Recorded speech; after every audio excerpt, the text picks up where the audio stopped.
Mesdames et messieurs, bonjour à tous et bienvenue dans cette nouvelle édition du journal de CCTV français en direct de Beijing. Avant de commencer, je tiens à vous adresser, au nom de toute la rédaction de CCTV français, une excellente année 2016. Nous sommes donc le 1er janvier 2016 et tradition oblige, le président chinois Xi Jinping a prononcé un discours passant l'année en revue. Il a adressé ses meilleurs vœux à la nation pour 2016. On l'écoute. À la veille du Nouvel An, le président chinois Xi Jinping présente sur les ondes de la radio internationale de Chine, de la radio nationale de Chine et de la télévision centrale de Chine ses vœux pour l'année 2016.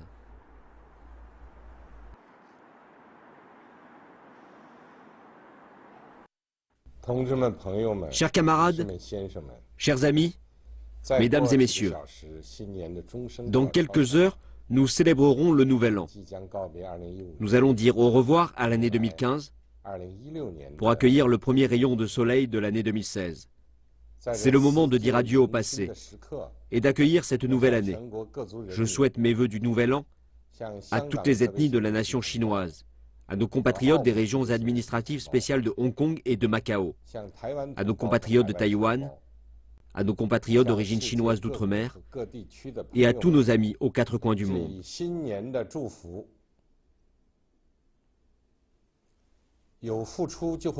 En 2015, les Chinois ont beaucoup travaillé.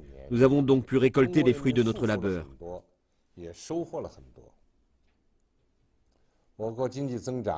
La croissance économique chinoise continue de se classer au premier rang mondial. La réforme s'étend à tous les domaines. Celle du système juridique s'approfondit. La formation spécifique du Parti communiste chinois visant les principes d'autoperfection, de vigilance dans l'usage du pouvoir, de contrôle de soi, d'honnêteté dans la vie, le travail et la création a permis l'amélioration de l'environnement politique. Et enfin, la lutte contre la corruption nous engage sur une nouvelle voie. Avec les efforts communs de toutes les ethnies du peuple chinois, le 12e plan quinquennal s'achève en beauté et à la grande satisfaction des Chinois. Cette année, nous avons solennellement célébré le 70e anniversaire de la victoire de la guerre du peuple chinois contre l'invasion japonaise et de la lutte mondiale contre le fascisme.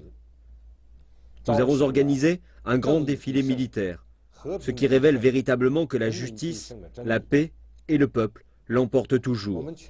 Nous avons à tous les échelons appliqué les stratégies de la réforme militaire, en décidant de la réduction des effectifs militaires de 300 000 hommes. J'ai rencontré à Singapour M. Ma Ying-jeou, et après 66 années, nous nous sommes enfin serré la main. Et cela montre également la volonté commune de nos compatriotes quant au développement pacifique des relations transdétroits. Cette année, Beijing a obtenu le droit d'organiser la 24e édition des Jeux olympiques d'hiver. Le yuan a été inclus dans le panier des droits de tirage spéciaux par le Fonds monétaire international. La Chine a complété l'assemblage du premier avion de ligne gros porteur, le C-919, développé et fabriqué indépendamment par la Chine. Le superordinateur chinois a battu un record mondial et a remporté pour la 6e fois consécutive le championnat mondial en termes de vitesse de calcul en virgule flottante. Les scientifiques chinois ont réussi à développer et à lancer dans l'espace un satellite d'exploration des matières sombres. Et Tu Youyou est devenue la première scientifique chinoise à obtenir le prix Nobel. Tout cela prouve qu'un travail acharné est toujours récompensé. Cette année, nous avons vécu des moments joyeux et de tristesse. Les incidents qui ont privé la vie à nos compatriotes sont le naufrage du navire l'Étoile de l'Orient, la grande explosion et l'incendie au port de Tianjin, le glissement de terrain à Shenzhen, ainsi que la tuerie de nos compatriotes par des terroristes. Tout cela nous brise le cœur. Nous pensons à eux. Espérons qu'ils trouvent la paix et souhaitons à leurs proches une vie paisible et en bonne santé.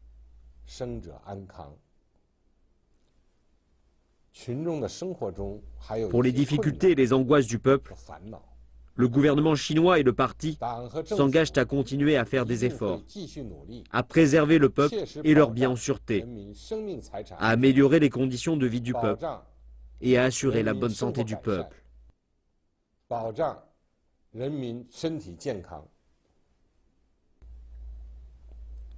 Chers camarades, chers amis, mesdames et messieurs, l'année 2016 marque le début de la phase décisive de la réalisation complète d'une société de moyenne aisance. La 5e session plénière du comité central, issue du 18e congrès du Parti communiste chinois, a clarifié l'orientation du développement de la Chine pour les 5 années à venir. Les perspectives sont encourageantes et prometteuses, mais le bonheur ne tombe pas du ciel. Nous devons nous convaincre de la victoire certaine, de continuer à travailler d'arrache-pied, d'appliquer les principes d'innovation, de coordination, d'écologie, d'ouverture et de partage dans le développement, de s'efforcer à promouvoir la transformation structurelle, la réforme et l'ouverture, de promouvoir la justice et l'égalité sociale, de créer un environnement sain et transparent de la politique afin d'entamer un nouveau départ pour la réalisation complète d'une société de moyenne aisance. Pour réaliser cet objectif, il faut que le 1,3 milliard de Chinois avance main dans la main. Ce qui me tient à cœur, c'est d'aider les dizaines de millions de paysans à sortir de la pauvreté. Nous avons sonné la cloche qui marque le début de la victoire de la lutte contre la pauvreté. Il faut que tout le parti et toute la nation s'unissent pour compléter cet espace qui manque, afin d'assurer que tous les paysans soient libérés de la pauvreté, comme programmé. Pour toutes les personnes qui vivent dans le besoin, nous devons leur apporter attention pour qu'elles puissent ressentir notre amour. Chers camarades, chers amis, mesdames et messieurs, nous ne possédons qu'une terre. Elle est le jardin de toutes les nations. Cette année, les dirigeants chinois ont participé à plusieurs conférences internationales et pris part à des activités diplomatiques. Ils ont fait la promotion du développement substantiel de la construction du projet Une ceinture et une route et participé aux discussions internationales, telles que le sommet du développement de l'ONU, concernant la publication de la déclaration de développement continu en 2030, et aux conférences sur la lutte contre le changement climatique. Le monde est tellement grand et les problèmes y sont nombreux. La communauté internationale attend la réaction chinoise et de voir les mesures que la Chine prendra. Nous ne pouvons pas manquer à l'appel. Nous devons avoir de l'empathie et de la sympathie envers ceux qui se trouvent devant la misère et la guerre. De plus, nous devons prendre nos responsabilités et agir. La Chine ouvre ses bras et accueille le monde. Elle tendra la main et fera tout son possible pour aider au mieux les personnes qui se trouvent en difficulté et ainsi élargir son cercle d'amis. J'espère sincèrement qu'à travers les efforts communs de la communauté internationale, le monde connaîtra plus de tranquillité et de coopération, que les ennemis deviendront des amis, et cela afin de construire une communauté humaine avec un destin commun, partagé par tous les peuples de toutes les nations. Je vous remercie. Le monde célèbre l'arrivée de l'année 2016. Tokyo a organisé un compte à rebours autour du temple Zojoji, où un joli lâcher de ballons contenant des vœux pour la nouvelle année a précédé un feu d'artifice sur la tour de Tokyo. À Sydney, 1 million de personnes se sont rassemblées au bord de l'eau pour dire au revoir à l'année 2015. Un feu d'artifice intitulé Waterfall a donné l'illusion d'une cascade s'abattant sur le célèbre port, avec des effets pyrotechniques figurant des papillons, des pieuvres et des fleurs.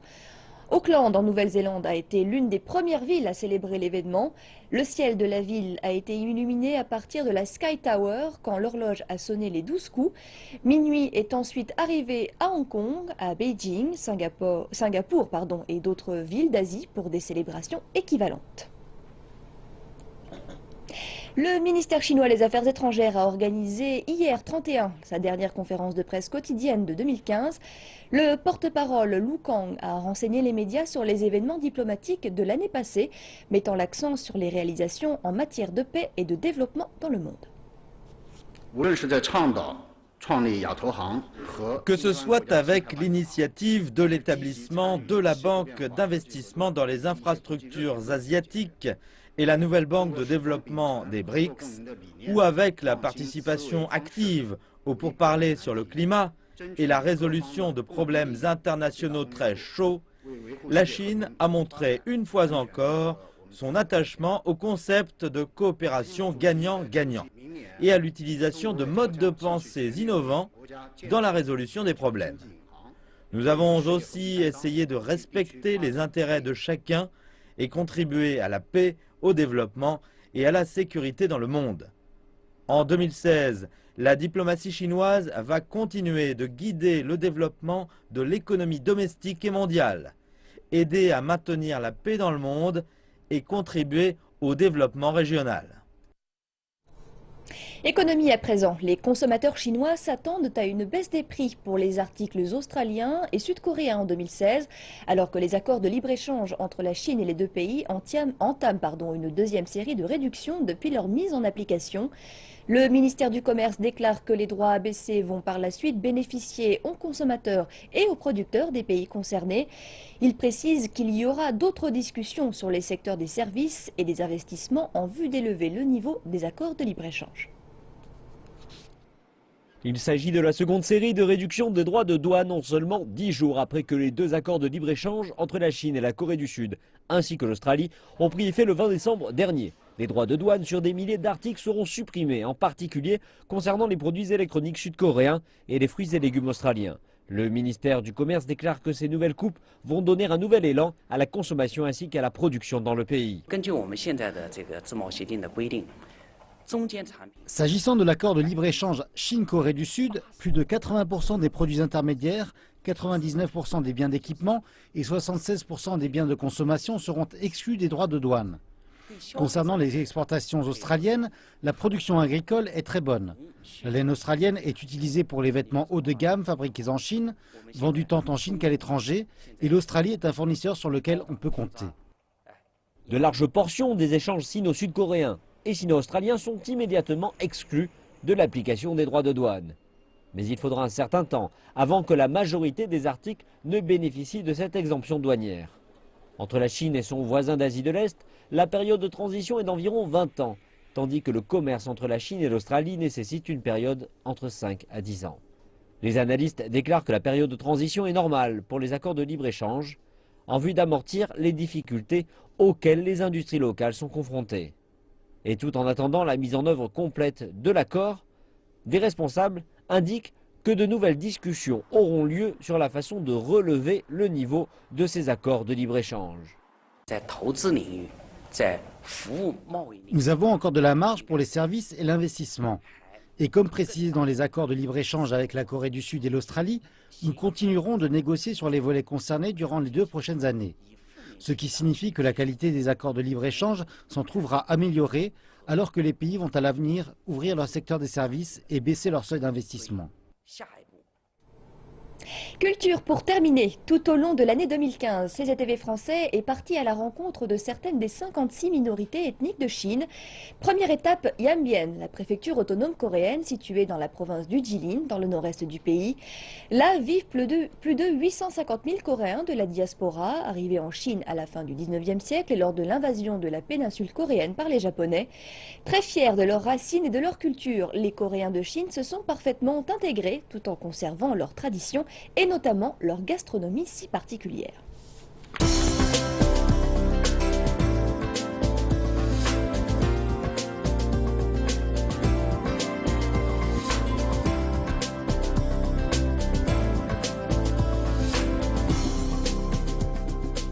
Et non, vous ne rêvez pas, je ne suis pas en Corée, mais bien en Chine. Je me trouve actuellement à Yanji, la capitale de la préfecture coréenne autonome de Yanbian, dans le nord-est de la Chine. Actuellement, rendez-vous avec Madame Kim Soo-mok qui va me faire goûter des spécialités locales qu'il me tarde d'essayer. On y va.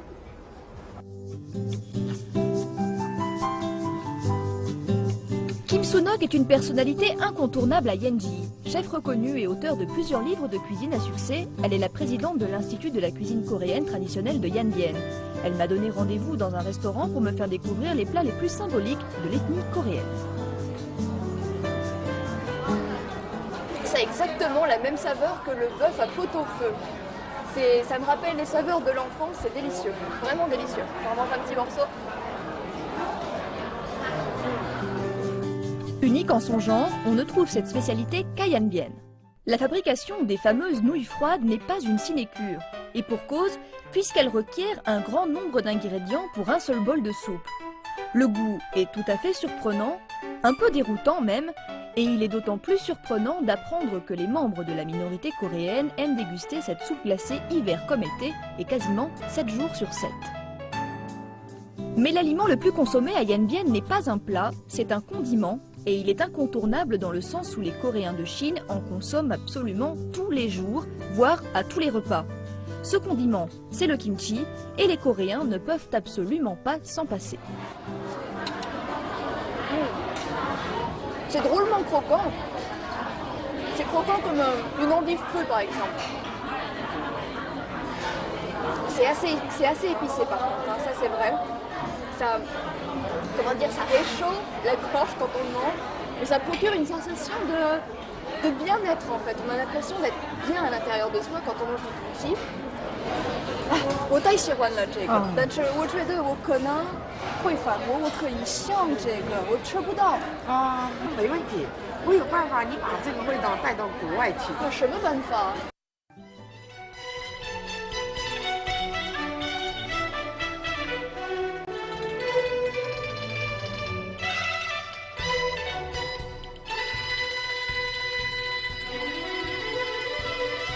Comme son aspect assez banal ne le laisse pas présager, ce petit morceau de chou pimenté est entré au patrimoine culturel immatériel de l'humanité en 2013. Ce mets indissociable du repas coréen traditionnel existe depuis plus de 1300 ans et sa fabrication s'apparente à un rituel. Les choux crus doivent être malaxés avec le mélange d'aromates, puis placés dans des jarres en terre cuite qui seront ensuite ensevelis dans la terre pendant plusieurs mois, voire plusieurs années pour certaines variétés.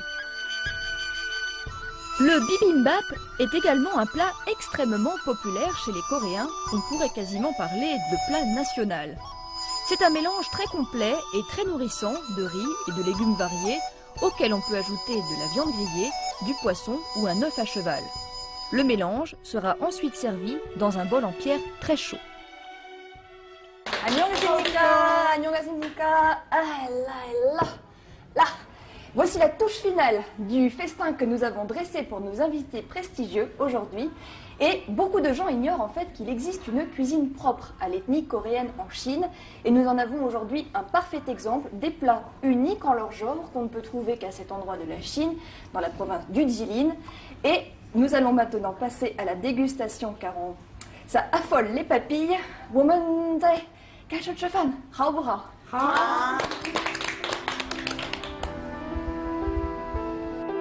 Le kimchi n'est pas qu'un vulgaire accompagnement. Le kimchi, c'est une culture. Les Coréens ont même donné un nom à sa fabrication, le gimchang. Outre ses bénéfices reconnus pour la santé humaine, le kimchi doit être consommé à chaque repas. Un repas sans kimchi, c'est d'une tristesse absolue, disent les Coréens. Ils organisent des gimchang géants, parfois avec des dizaines de milliers de participants, pour fabriquer des tonnes de kimchi qui seront distribuées aux plus défavorisés. Enfin, un Coréen, au lieu de vous dire simplement au revoir, vous dira très souvent ceci, kimchi lol mani mokumyeon, ce qui signifie portez-vous bien et surtout mangez beaucoup de kimchi. Et je vous rassure, mon chinois s'est un peu amélioré avec le temps. Ce journal est maintenant terminé. J'aurai le plaisir de vous retrouver dans 2h30 pour une nouvelle édition. Excellente suite de programme sur notre chaîne.